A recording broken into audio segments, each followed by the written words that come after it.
I'm just going to say that he's wanted by someone and give him this chair. Yes, Right, that's and great. then the Okay. president will take over. Thanks.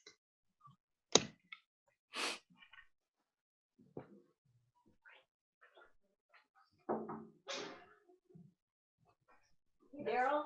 Yeah. Daryl? Someone wants to talk to you in my Zoom call. Okay. You need to come in. Okay. Didn't know you were on a Zoom call. Yep. But Just have I'm a supposed- seat. supposed Have a to sit seat here? right there and say hello to some people you recognize. Oh, hello there. Oh, hey, Dr. Daryl Cox, wonderful that you could join us. So we need you to imagine that we're at the very end of the commencement ceremony. We've just honored the president's citation. And the very last thing we do is we announce the W. Richard Stevens Outstanding Faculty Award for 2020. And so I've asked the Vice President for Academic Affairs, Dr. Brian Hartley, to help me with this presentation. So Dr. Hartley. Before I get started, I just want you to know, Dr. Cox, that Dr. Eiler is present here as well by special invitation. So he'll be taking copious notes to make sure we don't say anything that is inaccurate. Daryl, there were numerous nominees for this award, as we have every year. And I know the committee vetted very carefully. And we had a lot of things that students had to say about you, most of which were good.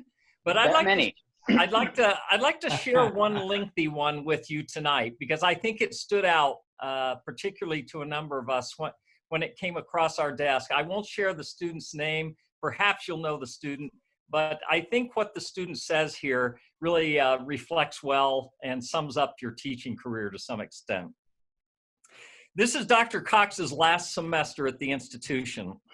With the recent epidemic, he could have easily diminished his passion for his classes and resigned to a mediocre level of teaching.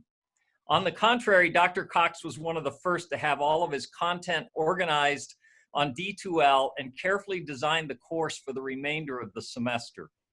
After his contract was not renewed, Dr. Cox had every excuse to soften his efforts in teaching, yet quite the inverse occurred.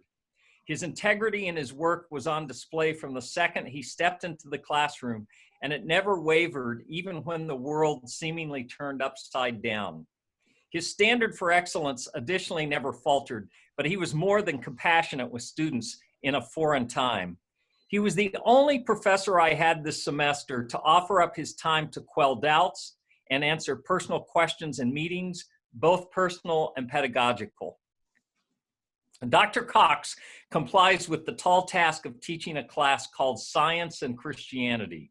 This is a daunting subject for many reasons. For one, many students come from eclectic lifestyles, cultures, upbringings, and beliefs, and they insert themselves into the classroom. Secondly, this is a sensitive topic, to say the least, in the Christian church, so all discussions should be handled with the utmost care.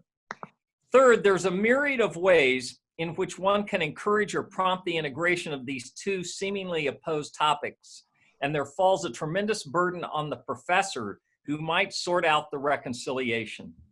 Dr. Cox accomplished all of these insurmountable tasks with ease, although I'm sure that a few years of experience have guided him along the way. He handled each discussion with grace and respect, offering his insight not to provide answers, but rather to assist us in thinking critically for ourselves.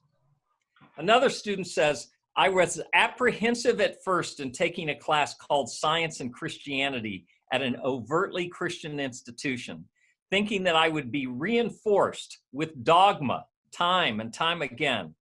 Much to my relief, my fears were vanquished once I became acquainted with Dr. Cox. He made sure every student was accepted and affirmed in an atmosphere of not only being vulnerable, but one of learning from his students. Dr. Cox and his wife are frequently involved at the St. Paul's Church, embracing that community wholeheartedly. He does not impose his beliefs and experiences on his students, but acknowledges the integration of faith into the classroom. In doing so, he allows true potential growth within each and every student to stir their hearts with content. I was advised to enlist in Dr. Cox's course due to recommendations from his collegiate peers, and they were not mistaken. I do not regret for a second that our paths have crossed, and I am grateful for the role model that he has been for me in the past months. I was privileged to have him in his final semester at Greenville University, and I am assured that countless others feel the same.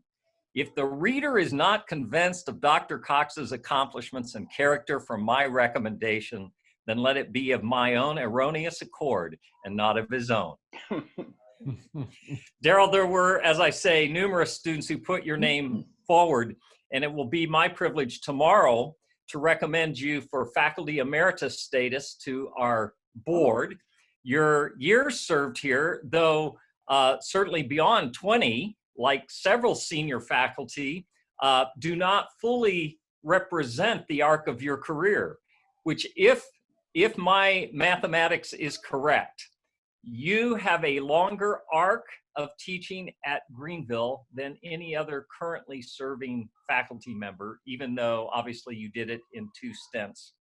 Something else that stood out in my mind today was, first of all, you and I were both on a Zoom call with a prospective biology candidate whom I believe was probably your student. Yes, yes, Right? yes, William was, yes. Mhm. And you were the first to ask questions of him.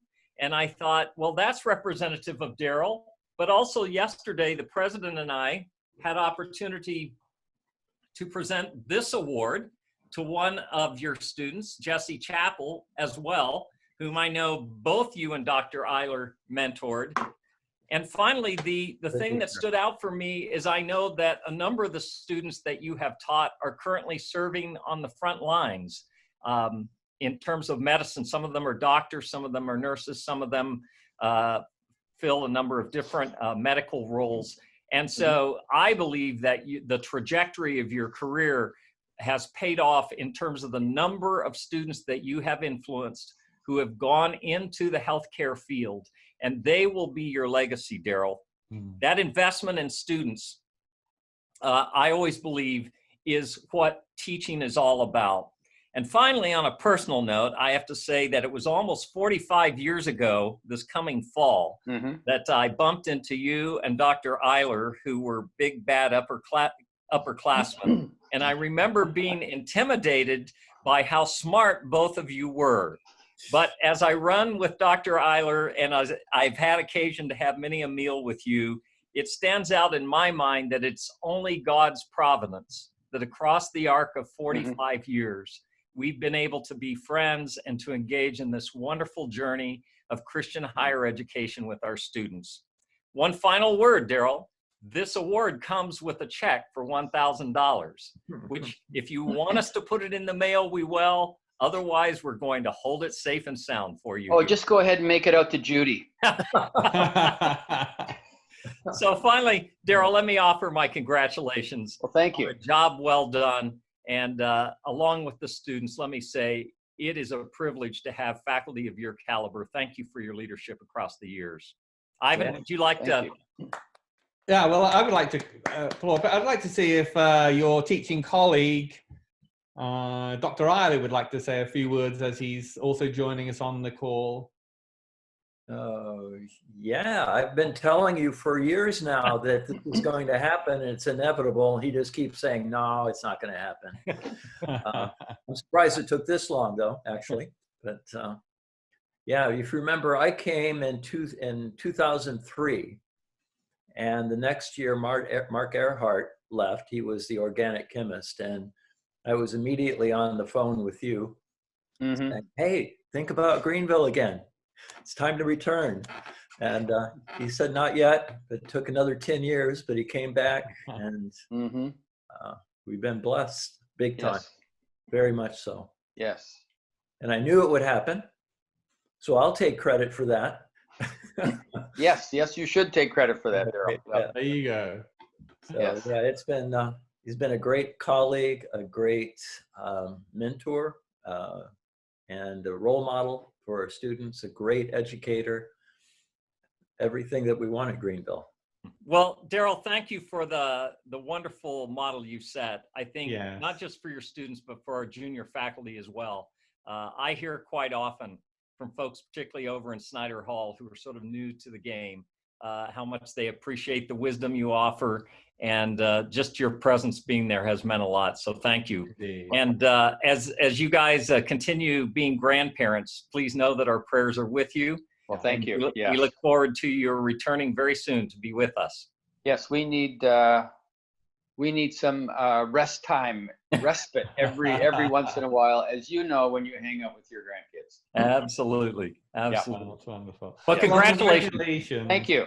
Yeah, I mean, if we were in the commencement ceremony on Saturday, you'd be standing on stage, and your colleagues, your faculty to the right or the left, would be cheering and standing up and giving you innovation. So bless you. We'll do the best. The three of us will. Okay. We'll just clap you here. But congratulations, and just thank you for this wonderful service to Greenville and to the Lord, Daryl. Thank you. What a surprise. Thank Well, you. Well, you should have listened to your colleague. He told you it was coming. Well, but he'd been saying it for a long time, so I just never believed him. So Well, enjoy your evening. okay, thank you. Good night, Thanks, everyone. everyone. Bye. Thank you.